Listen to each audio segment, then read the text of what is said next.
Hello, all, and welcome to the Fantasy and Sci-Fi Fanatics podcast. I'm your host, Daniel Coolbaugh. Today, I have me a very special guest, J.R. Wise. J.R., how are you doing today? Good, Daniel. How are you doing? Oh, excellent, excellent. Thank you so much for coming on today. I really appreciate you coming on and talking to us today about your writing journey, your books. Also, I've talked a couple times on here too. Last couple episodes, the last couple ones I've done videos and stuff. So also, thanks for your help on Instagram with my stuff in terms of writing. So really appreciate that. But I'm really anxious today to really, dive into your stuff and, exactly what it is you're writing and kind of why you're writing those kind of things and those characters and stories. So I always love diving deeper, so to speak, getting that director's cut. So thank you so much for coming on today and chatting with us. So Yeah, I'm excited to be here. Thanks for having me. yeah, anytime. So we'll go with that first question. What has your writing journey been like up until this point? Yeah, so it was actually something I started doing just to kill time on deployment in Afghanistan in Oh, 2011. A friend of mine from that unit, a guy who he actually writes books too under the name R.D. Fluke, oh, uh, cool. could be a great guest for you one day. I was gonna say, yeah, definitely putting that down. Yeah. But we wrote this stupid like guidebook to surviving in the third world because we were in Afghanistan, and it was Oh, that's literally cool. just a way to kill time when we weren't on missions. It's terrible; it will never see the light of day, but it was fun, right?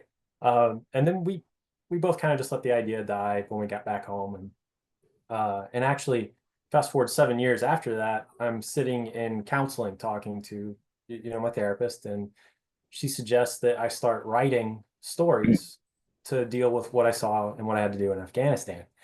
And I couldn't do it. I flat out couldn't write down the things that happened. She's like, well, what if you do it like sci-fi or fantasy or something so that you can like think about it without thinking about it? Yeah, yeah. And that's what I did. And again, like the first few attempts, they were like literarily speaking, they were awful, but they were very therapeutic. And I did that for a few years. And then I finally let my wife read some of them. And she's like, these newer ones aren't bad. Thanks, that's high praise. Not bad, just exactly what I want to hear. But she's like, if you clean this up a little, you could potentially publish it. And I kind of just ran with that idea. And that same guy from the Marine Corps, R.D. Fluke, he had kind of unknown to me. He'd been doing the same thing at the Oh, that's cool. advice of his counselor. And then, we just kind of reached out to each other one day. And it's like, hey, I'm doing this. Like, hey, I'm doing the same thing. So we started helping each other. And then this year we both just kind of said, screw it and published a book. And people seem to like them. Yeah. Okay. Well, that's super cool. Did not know that. That's super cool. That's such a cool origin story for like writing a book. So I think that's really awesome. I think that was a really good suggestion as well, by her. So I think that makes a lot of sense. I haven't had your experiences, like in Afghanistan and stuff like that. I've had other ones as a teacher where, kind of same thing where, or similar, I would say, where it's like, I can't write that thing, but I had people suggest to me, like, maybe a good way to help you would, to be put it in a fantasy setting. And I think that, definitely helped me with a couple of things. So I definitely can connect with you, on that level. I do definitely think writing is very, therapeutic. But I like Absolutely. that, yeah, but I like that you, just kind of went with the sci-fi aspect, right? And wrote what you were able to write. So I think that was just an absolutely amazing suggestion. But that's so cool that you were both doing the same thing. Yeah, no idea. We were both doing it for 2 or 3 years before we ever Oh my talked to each other about it. gosh. Oh my gosh. Um, yeah, That's so cool. You just got me thinking now. I'm like, I try to, like be a hub and a community for people, right? Not just a podcast. So I'm just like my mind's swimming right now. I'm like, there's probably a lot of other because I have asked your help. I've asked a couple other people, for help because I want to make sure that people who have had similar experiences, right? Which I have not had. So it is so hard to write Nathaniel's character for me, but I've gone with his because it's like I want to make sure like he keeps telling me a story, right? But I want to mhm. make sure like I could tell the story, but I want to make sure I get that, those experiences right. For someone like yourself where you're like, oh yeah, like, this is how this felt, or this is how I feel now, or this is what I learned from this experience, or whatever, like want to make sure, you're connecting with that audience. So, but it kind of make me wonder, like, is that an untapped market, right? Of just people helping each other, right? Like other, writers, in your guys' circumstance. So I don't know. I'm really curious about that. So it's kind of an interesting thing to talk about with the community, right? And, if it was therapeutic for you guys, it'd be interesting to see if maybe that, should be a suggestion for other people, and even if, different fields, like could be, nurses, doctors, something like that, or whatever. So I don't know. That's really cool. I think that's awesome. So what made you choose sci-fi? I'm kind of curious, over like fantasy or something else. Well, I do like fantasy, but I'm a massive sci-fi nerd. I mean, like, as a kid, it was Star Wars, Star Trek. I read Ender's Game. I don't know how many times. Oh, I jeez. read all the Dune books. Um, um, Hitchhiker's Guide to the Galaxy. My dad is a Okay. big sci-fi nerd. He has this massive library, and I just kind of worked my way through it. Oh, cool. Um, there were certain ones he wouldn't let me read, especially as a little kid. But I got through the big Yeah. ones, and so I just like I like sci-fi, and it to me like I can't watch war movies anymore. I just can't. Like there is no Saving Private Ryan for me. There's no Fury Yeah. or anything. But like as soon as we're going from people shooting each other to people shooting aliens, like for some reason that's okay. I can deal with that. Yeah. Yeah. Um, and so for me it was just kind of the natural thing because it was, in my book it is people versus people. There are no aliens yet, but I like that. yeah, but but like setting it 400 years in the future and changing the weapons and the technology and everything, it's enough standoff from reality to me that I can think about these things. And some of the stuff is based on real experiences I had. Some of it I made up out of nothing, but most of the main characters are based on real people or myself or whatever. And That's I'm cool. exploring these kind of ideas, and there's a lot of am I a good person? Is doing what I had to do moral? Is it acceptable, or is there something else going on? Right. And a lot of questions that I struggled with for years and still do to a lesser extent. But it was a safe way. Sci-fi was a safe way for me to think about those things. Yeah. Yeah. No, I think that makes total sense. You're actually making me feel better about some of the things that I'm trying to do with my, like, Nathaniel Wither character in the urban fantasy series. Because I guess I should have mentioned, if this is the first time that someone's coming on, I have a veteran Marine, who has a interaction with the supernatural. But it's interesting because and it changes his life forever. But it's interesting because you just make me feel a little bit better, because those are some of the things I'm trying to do with the series, right? And try to explore. And those are some of the same questions that he has. But it's interesting because you and I were thinking something similar. So it makes me feel better. Is like I'm trying to pit him against the monsters, if that makes sense, in urban fantasy, but also exploring that theme, like, okay, who are the real monsters? Is it that you're not human or whatever? So it's just interesting that you and I kind of came up to, those similar parallels, but in a very different circumstance. So I just think that that's absolutely fascinating. And honestly, it's one of the reasons I like to interview people, is, to kind of see their perspective. So I think that is very, very, very interesting.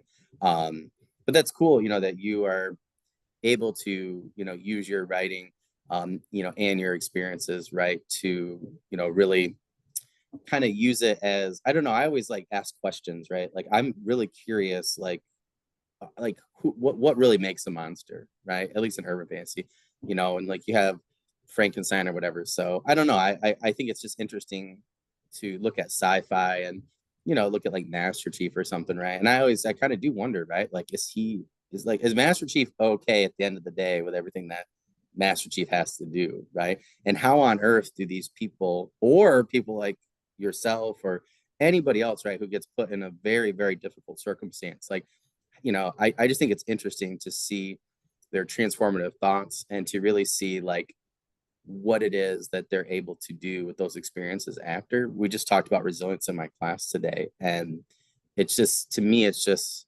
so interesting to get to bring those stories to life, right? With people that are resilient. But like you said, based off of you or somebody that you knew. So I think that's just so cool that you can bring that out into the sci-fi genre. So that's really neat.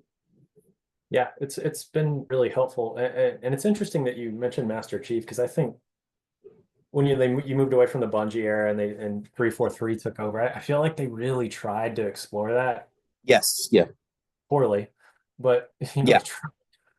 like I feel like it could have been something great because like the first three games and in most of the first books, he was just this incredible super soldier who just, never failed and like was almost emotionless, just this force of nature. And then, Yeah. like in four, when Cortana started calling him John instead of Chief, and Yep. it's like, oh, man, they're on to something. And then it kind of went to hell with five, but whatever. Yeah. No, I totally agree with you. I think from a writer standpoint, I think it would have just been so much more interesting if they had humanized him and went over, like I'm sure you go over these experiences, right? In your book. And I do agree with you. I think it would have been such a because I assume, right? I could only assume that someone, who's been in similar situations, right, would be able to connect more with that character if they had humanized them more, right? And brought in some of those themes or reflections or some of those other experiences rather than just making him superhuman. Why are people not able to connect with Superman over Batman? Like it just comes down to, now they're doing, I think, a much better job, right, with some of those storylines. But it's like you couldn't Yeah. connect with him in the 90s because he was a god.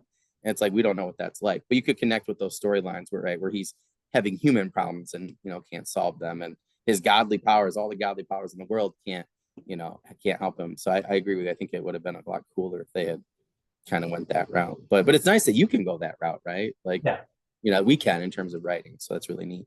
Yeah. And I tried to go a level deeper than that in my book. And not saying it's nothing no one has ever done, like plenty of veterans have done it. But the main character in the book, Aurelius, he gets into his first fight and he really likes it. Like Mm. he enjoys fighting, he enjoys killing, and he really wrestles with that morally. And I tried to juxtapose that feeling against him talking to his little sister throughout the book, Oh, who's just cool. this sweet, innocent little girl. So he's got these two complete opposite things just at war in his head. And like I said, other veterans have done that. Sorry, kind of going off on a tangent, but like No, there's no, this, I think it's interesting. Yeah. yeah, there's a book I read recently. It wasn't sci-fi or fantasy. It was a Afghanistan memoir by Jeff Bodell. Oh, interesting. And he was in Marja in I think 2010. I think that's right. But it was called The Warfighter's Lounge, and he wrote exactly what happened. Like there was no Wow. fictionalization.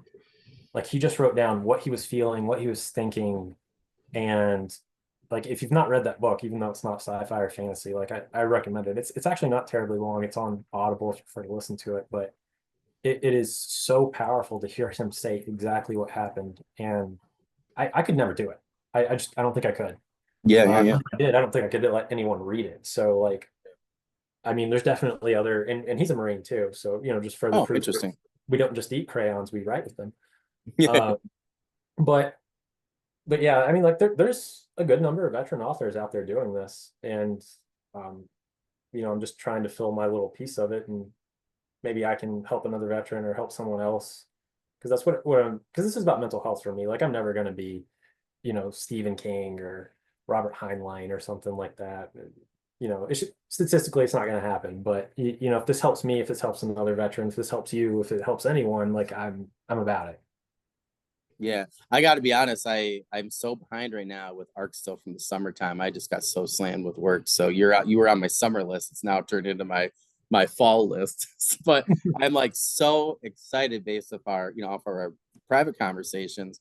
I'm just so excited to see like just how you write. Essentially, like there's so many things you've said where I'm like, oh my god, and I'll go to like Logan D. Irons or like H.L. Tinsley, and I'm like, well, JR said this, and they're like, that's really cool. That's good. Like, you should do that. And I'm like, okay. Like our last conversation, it was like a simple, right, 5-minute thing, but it was like so cool. It made me rethink the whole scene and do a lot of really cool things. So I'm really interested, just to, I like this too because I kind of get the director's cut ahead of time. I learned so much more as a writer, and I enjoy the book as a reader more when I talk to the author ahead of time. I don't know, it's backwards for most people, not most people, but it works better for me, and I just get so much more out of it. But I'm so excited to get into the book and really get to see what you're able to do and craft. And like you said, right, there's other people who have done this too. But you know what I've found so interesting, whether it's veterans or whether it's police officers, whether it's somebody, I was talking to a friend and they were, like a paramedic, right? And they had a lot of similar traumatic experiences to a student of mine who's just became a EMT and paramedic, and she started to write fantasy, and very similar to what you were saying, and but it was so interesting, right? And I've heard a few other people have done that, but I think each person's so different that not just as a person, but with those experiences or how they've made you feel, before, during, or after. I think that's where, as a writer, you just get such unique stories. So even if you are doing something similar, right? I think that you just get such a unique perspective based off of whatever it is that you are feeling or trying to do with it in your writing. And to me, it just ends up making things a lot more interesting. So yeah, I think that's cool. So this is my favorite thing to ask people, is just questions about their book or their project or film or game, just in general. Because it's always, I think we always just get the most honest answers, right? And see their perspective. So what is your book Terra Ascending about, and how did you come up with this idea? So it's about so it's future Earth, right? Like it's the 25th century, early 25th century. World War III has come and gone. There was a dark age. Humanity's kind of pulling itself up from the ashes and starting to get back out into space. It follows a primarily a young Marine named James Aurelius, who's part of the United Free Republics of Terra. They usually just call it United Republic, or UR in the book for short, because that's a mouthful. But he starts out in this as a basically a fancy security guard in the Marine Corps, and then he kind of gets in over his head and does some bigger things. Don't want to spoil too much. It's a little bit of a like spy versus spy kind of thing going on a little bit. Then then it's going to cut away from him for a few chapters, and you're going to see this big battle play out on Earth, or Terra, right? Like the old Roman word for it. Because there's a lot of like Roman history stuff going on in the I background. love that. History nerd. Um, but and then you eventually cut back to him.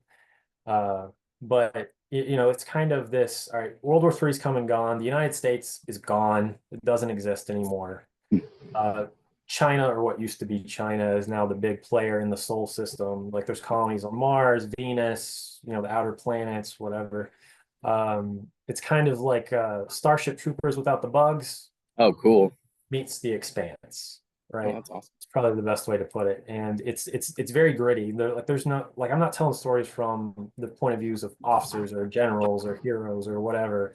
Like these are just the dumb grunts on the ground pulling triggers, right? Because that's what I was. I was just a dumb grunt on the ground pulling a trigger, so that's what I know.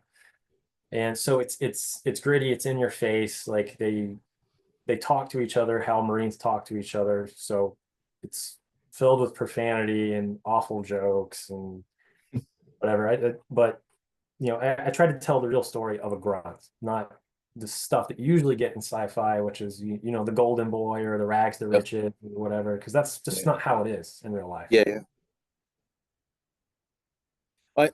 I love that because I think that makes total sense. And I don't know. Again, this is where when you're coming in and you're saying I'm writing from my experiences, like I think that's why I just want to point to the audience, it's so important because I guarantee you, if you tried to write from the golden boy perspective or this, right, or a higher up perspective, and I don't think you'd get as good of a story. You know what I No, mean? definitely not. Yeah, because your experience is totally different, and I think that makes total sense because you're going to get a more realistic story. And I've seen several reviews that you've shared recently that have come up, and I think that from what I can see from those reviews, it really seems like people just want that type of realization. Like they want you to be the real writer, right? They don't want you to take your experiences and try and you know fluff them up or whatever. Like they want to know what your experiences are and have you write those as an author, in this setting with these characters. And I think that is going to get you, that got my interest a lot more, when it's grunts versus if it's somebody else. I've literally stopped reading sci-fi recently. I'll be honest, because there was just too much. I was reading the wrong books. I want more of the grunts. Because that's my cousin, that's like my friends, that's guys I used to do jujitsu with, like judo, like whatever. Like those are people that I know, like I don't know, like these are the people I know, these are the experiences I know they've had. These are the people I've interacted with, and that's what I'm really looking for. And I don't know, I think it's always ends up being like a much more interesting story, at least for me. So I think that sounds really awesome. You said a couple things here. I just want to ask you a couple questions about. So as a history teacher, I think it's really cool that you brought in, Roman history. So I just want to ask, what type of Roman history were you trying to bring in, and why did you decide that that was something that you wanted to do in this sci-fi story? So I feel like maybe not a lot of people, but people like you and me, Daniel, like we go through our Roman history phase where we learn everything from the Roman kingdom to the fall of or Constantinople in 1453, um, and that I mean, because it's interesting, like it's this massive empire that lasted thousands of years, and specifically the part that always really interested me, it was there were two parts: the crisis of the third century, and then the whole period of Marius versus Sulla, right? So Oh, that's a good yeah, one. and that so the political situation in this book is very much mirrors the Marian Oh, Sullan that's First cool. War. And very creatively, I have named the two kind of high up officers, Marius and Sulla, who are fighting. That's awesome. That's so cool. But you know, uh, and I don't care that it's on the nose. It's probably going to go over most people's heads because most people don't care about Yeah, yeah, Roman yeah. once they get out of history class. But there's not presidents and kings. There's consuls and praetors, and Oh, that's uh, cool.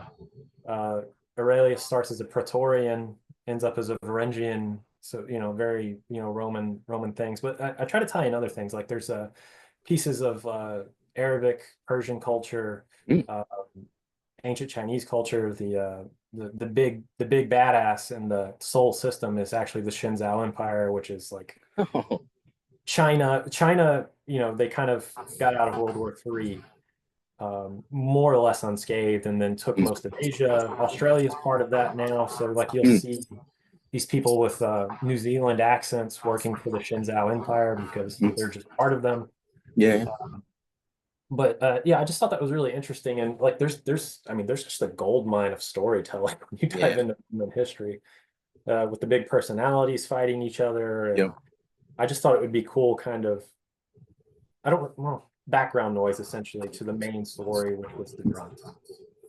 Oh, that's super cool. But I like that though, because if you take it's so funny that we're talking about this. It's like serendipitous. It's like TikTok, uh, Ray Stevenson, there were a couple of reels that just happened to pass by me on TikTok yesterday, right?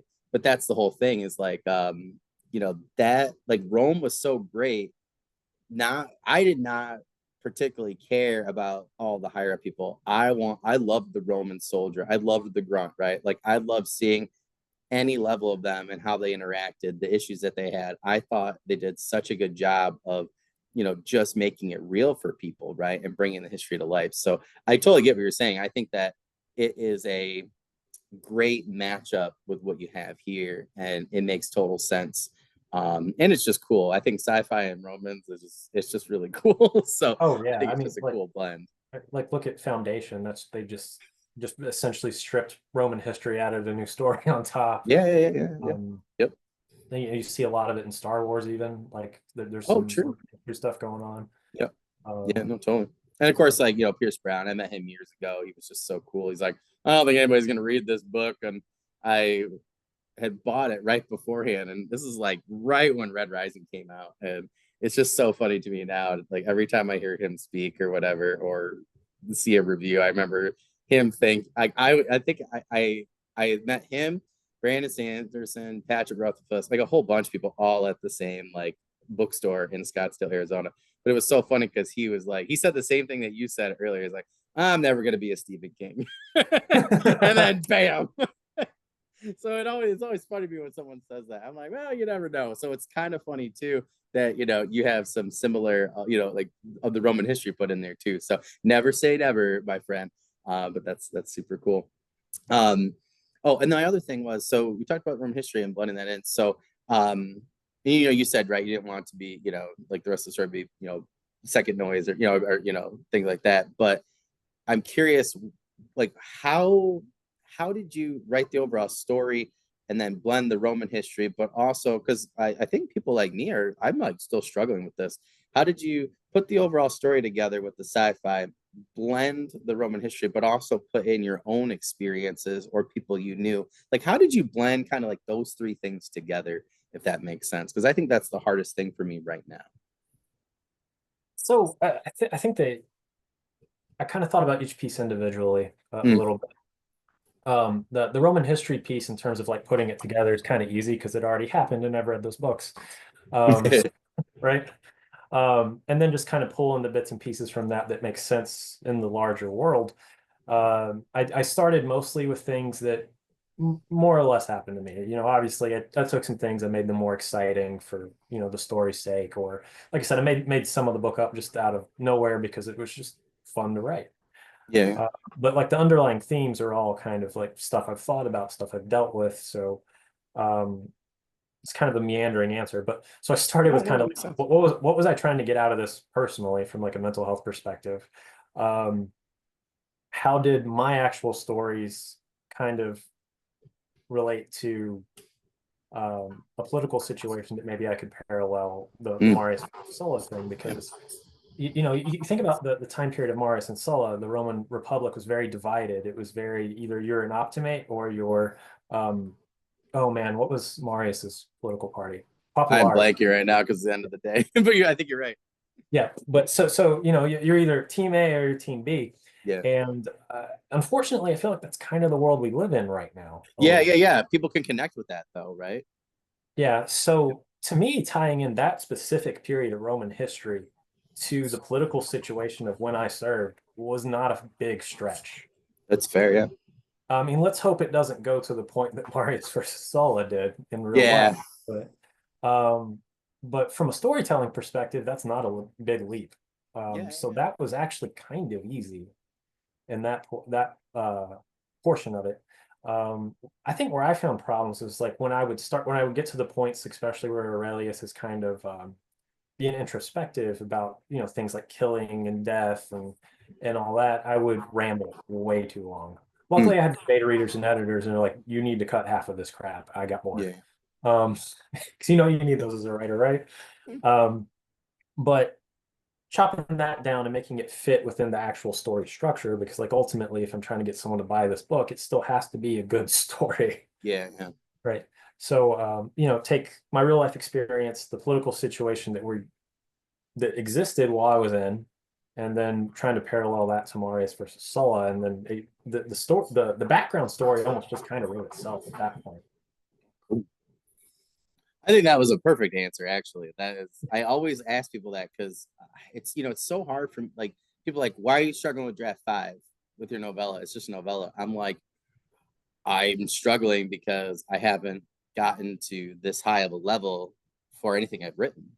So it's like I'm just trying to ask more questions lately that, I think people can relate to this. We always call this a journeyman's podcast. So people like you and myself, right, who are either about to publish something, have just published something, or, like definitely under like 3 books, right?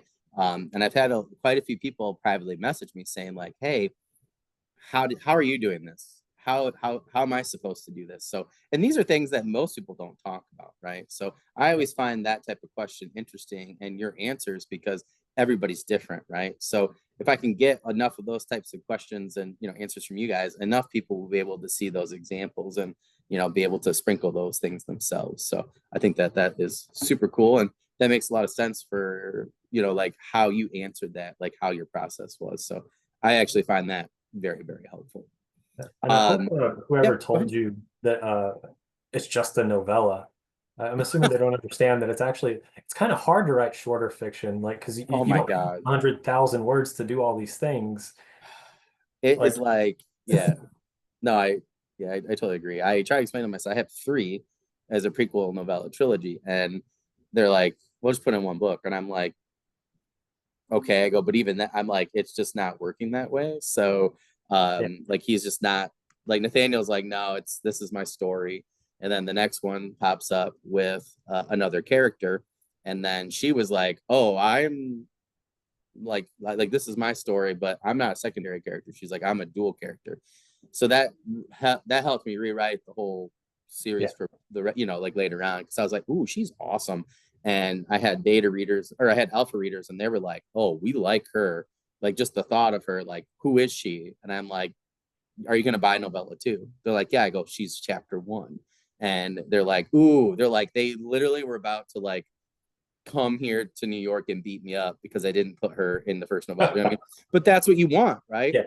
Yeah. So I thought that's really cool. I'm putting all 3 together in an anthology, but for right now, he's just like, both of them are just, you know how it is, they're just being finicky and stuff. But yeah, I think I'm about to pop, like, the chapter I was working with before I sent it to you. I was like, ooh, okay, that's not working. So I was like redoing it. So I'm almost done. But it's like I only have like 4 chapters to add and the rest, like, other things to fix. I know it seems like it, but my developmental editor is like absolutely like amazing. So she gave me so many good examples. But I think it's good though, right, to just talk about the processes, because there's so many times I'm listening to a podcast and I'm like, but how did you do this? I'm like, how do you, and this is, I'm going to go over, like, I'm going to do videos of doing this stuff. Like, how do you format your book? I know it sounds boring, right? But everybody needs to know, including myself. And then it's like, whatever, get your ISBN, like those kind of things. So I think, asking these types of questions, I think really helps a lot of different people. But I like that in terms of your process. And you talked a little bit already about that 4th question, like how you use your background and experiences. But I'm curious, like, were there any specific examples, that you could kind of mention that don't, really give the plot away, or maybe something early of how you used your own background experiences in creating this world and crafting these great characters? Yeah. So the book starts with Lance Corporal Aurelius on post at a fancy hotel on a cloud city in Venus, right? Oh, that's cool. And he's there with a consul, and in this world, there's 3 consuls, the equivalent of essentially the president of the United States, more or less. But there's 3 of them, and he's there with one of them, and his job is to guard a room that has like sensitive communications equipment in it. So it's like nothing exciting about it, extremely important, Yeah. but not exciting. And so he's not excited with his life. He doesn't want to do this, but he understands that he needs to. And that was very much my life early in the Marine Corps. I did that exact thing. Not on Venus. Full disclosure, I've never been. But Lies, lies. but yeah, that's what I did. And eventually my Marine Corps career got more exciting, just like Aurelius is going to get more exciting. But you know, you don't see a whole lot of sci-fi that starts with, a, someone on guard duty or cleaning a toilet or something like that. But that's Yeah, yeah, yeah. 90% of what the military life is.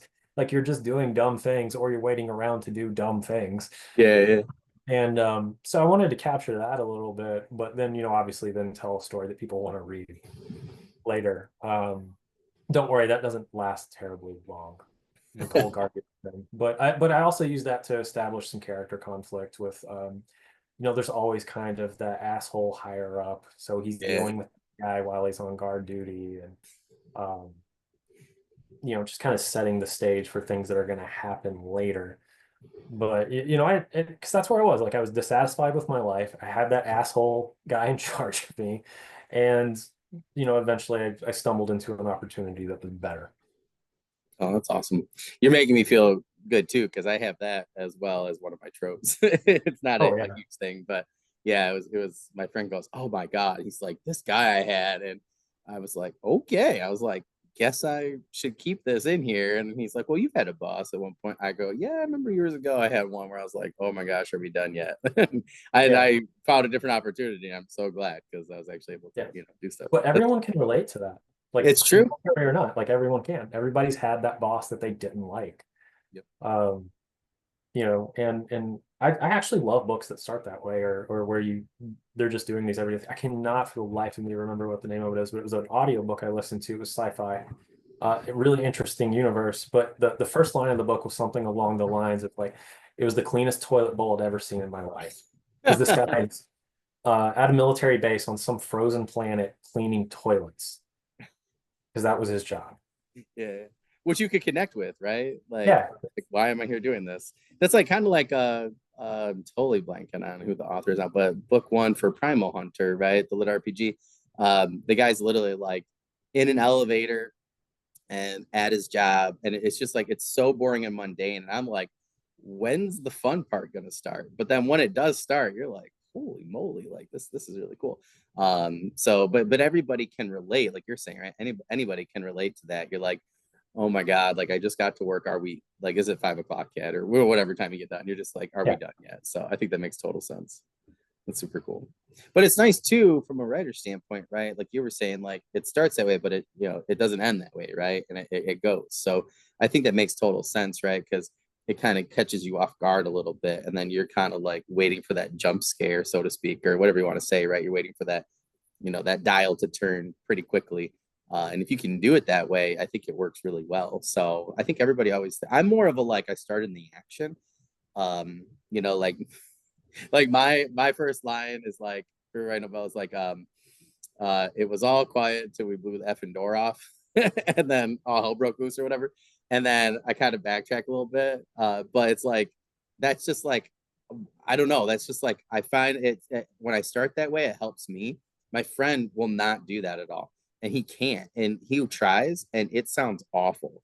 But if I try what he, you know what I mean? What he does, in his way, it sounds awful. So I think again, you know, like if it works for you and your story, I think that makes total sense. I think that's like a, you know, a really great, you know, and you're saying like, you know, you can connect to it, so your readers can connect to it. So I think that makes total sense. But I'm gonna think of every time I clean my toilet bowl now.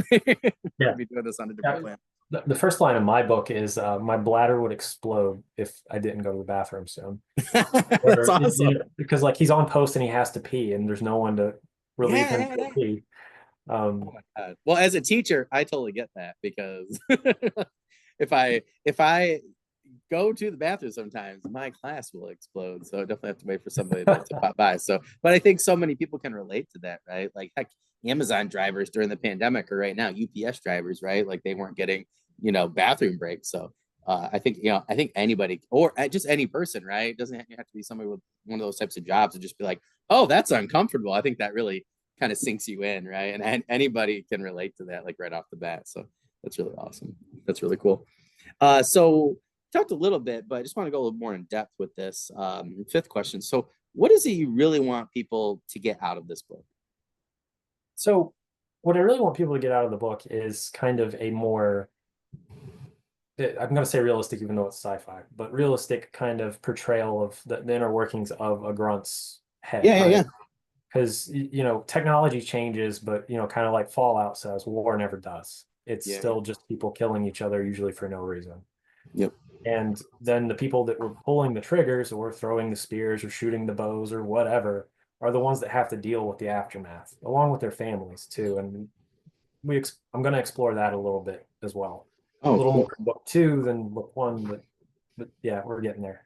Um, and so I want people that have never had that experience to see what it's like inside my head, what it's like inside another veteran's head who's been to war, who's had these terrible experiences and then had to live with them. And then for people who have had those experiences, I want them to understand they're not alone. Like there's nothing Cool. wrong with it.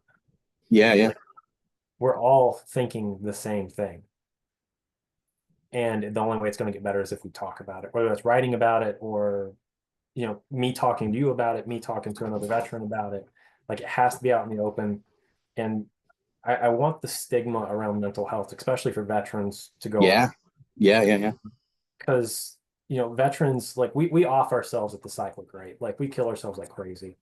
And that needs to stop. I mean, I don't want anyone to kill themselves, but when you look at statistics, police, Yeah, yeah. firemen, military, like much higher suicide rates. Yep. And those are also the types of people that don't want to ask for help. They don't want to admit anything's wrong. They don't want to look weak. Yep. And I don't think I'm weak for talking about these things. I don't think I'm weak for writing about these things. I don't think I'm weak for seeing a counselor. And I want everyone, whether they've had my experiences or not, whether it's, you know, maybe they were in a bad car wreck, or they've just had all these little Yeah, micro yeah. traumas throughout life.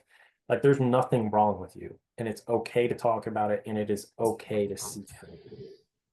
No, I think that makes total sense. Like I said, when I was doing jujitsu in Michigan, I liked it the most because we had police, first responders, and a lot of like veterans or current active duty from a lot of different branches. And the instructor I had was just so cool.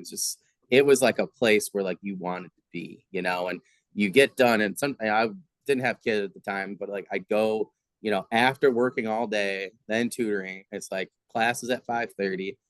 Do the first class, hour and a half, do the second class. We'd be there till 9:30, 10:30 at night, you know, either rolling or, you know, just talking about stuff, you know, like that common interest. And it was just such a cool place and experience, you know, because everybody was welcome. And I don't know, I saw it do a lot of good for a lot of people.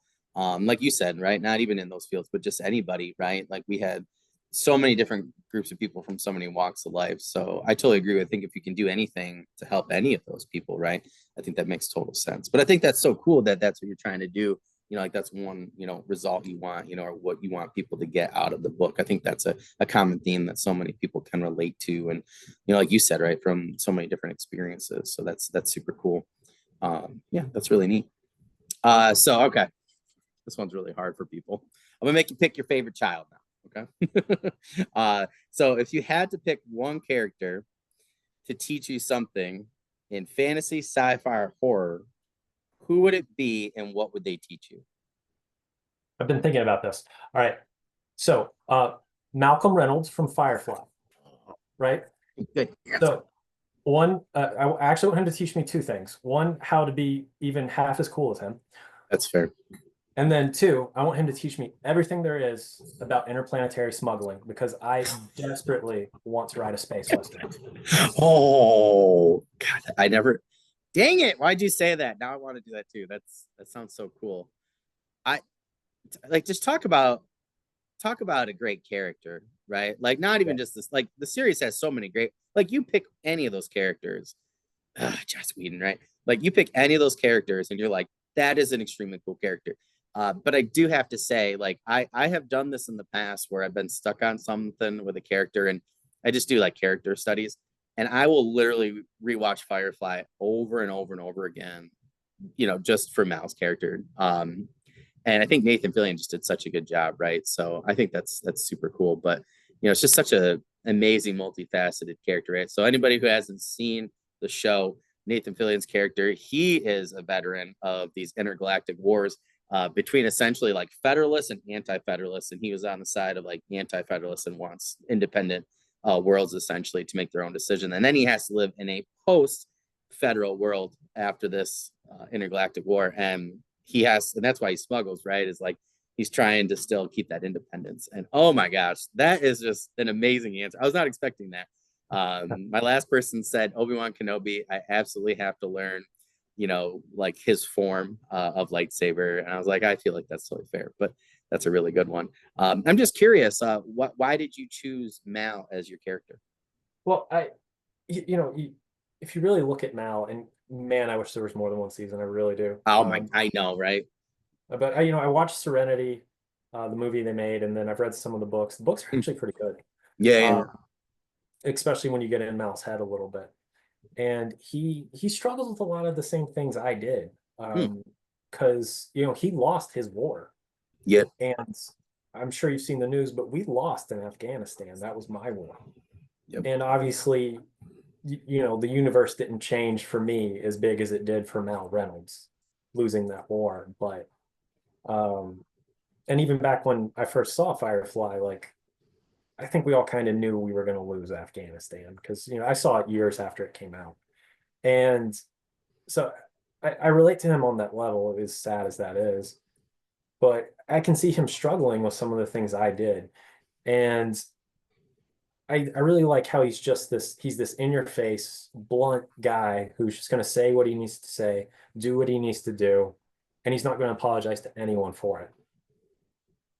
And I just think that's great. Like, I mean, there's so many great scenes. Like, you know, like he's got Yep. so many great one-liners, and then there's that Yeah. whole tension with him and Anara, and you're like, God, just get together. Yeah. And Yeah. there's that one scene where, like, I mean, like one of the most, you know, just like nonchalant badass scenes I've ever seen in anything. Where, like, you know, that guy has a knife or a gun to Anara's head, and he walks in, has no idea what's going on, domes the guy with his handgun, and just keeps walking. Yeah. Yeah. Didn't even bat an eye. Yeah. Yeah. I love that line where the guy like was, oh, I forget the, you know, it's like the Asian philosopher or whatever and like diplomat or whatever who went crazy. But like in ancient times, but I like how they brought it in when you know, they get taken by the mobster. And I love where he escapes and then he's like, "Do you still want to meet the real me?" I was like, dang. And but I agree with you. I think there's just so many different layers. I would say like his interaction with Jane, right?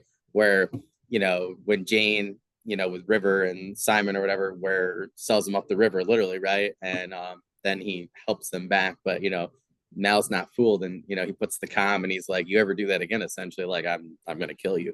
You know, and I like how he references the only reason that is because he, you know, went against the rest of the crew, and that level of loyalty. And that the episode too, I know people in the audience are like, "Oh my gosh, like you should be looking up Firefly on Hulu right now," and then just watching it and then coming back.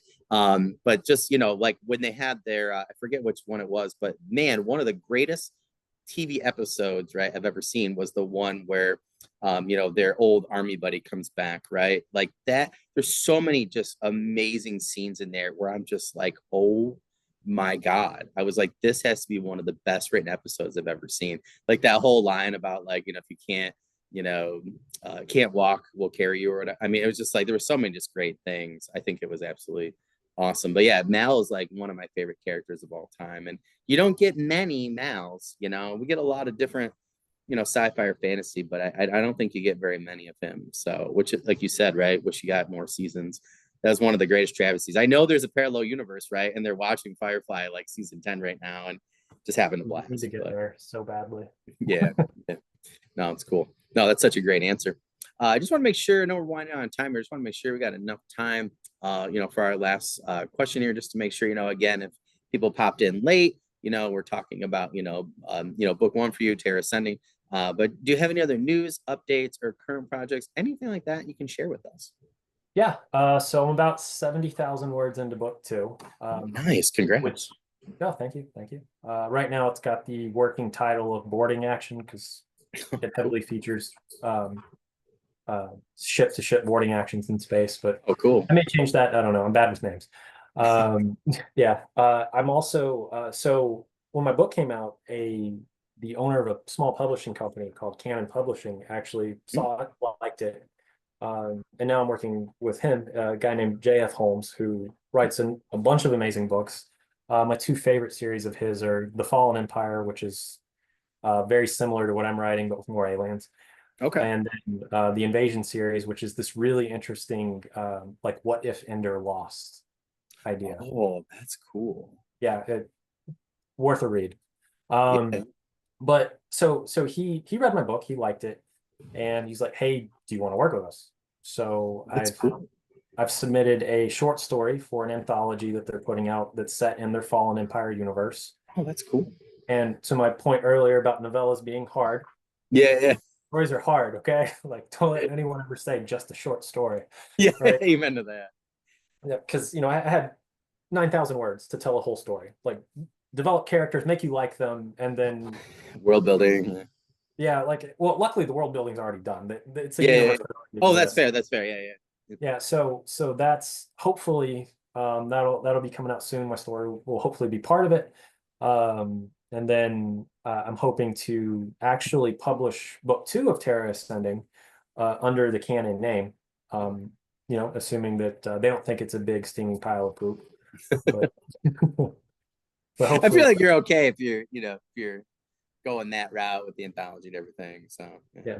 And you know, they're a lot of the guys over at Canon and girls are actually fellow veterans. So Oh, about that's cool. two-thirds That's good to know. are, yeah, I think about two-thirds are, about a third aren't. But it's very military sci-fi, military fantasy focused. A lot of Oh, interesting universes over there. Very excited to work with them. I've learned a ton. yeah. The big thing I've learned from talking to them is I still have almost no idea what I'm doing. But Ditto. yeah. But I'm very excited about that. I'm working with a narrator to create an audio book version of Terra Ascending. Oh, So that's awesome. hopefully by the end of October, that will be on Audible. Oh, that's cool. But yeah, those are the big things right now. It's so funny, right? Like I had somebody on. Congrats, by the way. That's a lot. So I had somebody on recently, and they're like said the same thing, like number of things you did, and those are all like I want people to always know, like, those are big things. Like you said, 9,000 word short story. I think short stories are even harder than novellas. Like, I had a couple of anthologies. I'm just like, I got to get through this other stuff before I, even remotely try and get the experience to go back into short stories. But yeah, they're a totally different mindset. But that's a lot going on.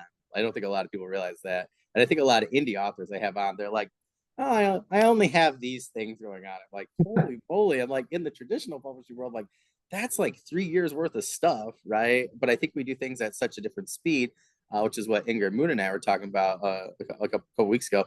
And we forget about that, right? Like how much we're actually doing. So it's kind of crazy, but no, that sounds awesome. Those are all really, really cool things. Maybe I'll have to try and get a hold of you guys. Maybe we can get a couple. I love trying to get people together for anthologies, even if it's like just like 3 authors or something like that. I had Anatomy of Fear anthology.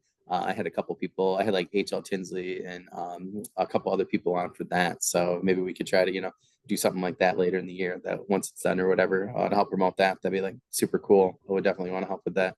But that's awesome. Just want to remind our audience that anywhere where you see JR's book Audible, when it comes out, if you see it, if it's after this point, just make sure you guys are reviewing those products. That helps JR, that helps cover designers, editors, developmental editors, audio narrators. We've had some of those on the past for season 3. So just want to remind people for that. You can find JR's links, everything right down in the description.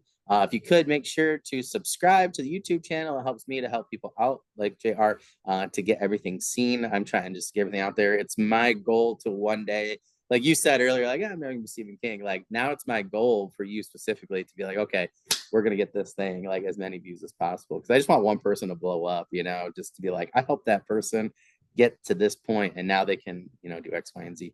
But yeah, that's super cool. If there's anything else I can do for you, in the meantime, book one, Audible, I am reading it as soon as I can get to it.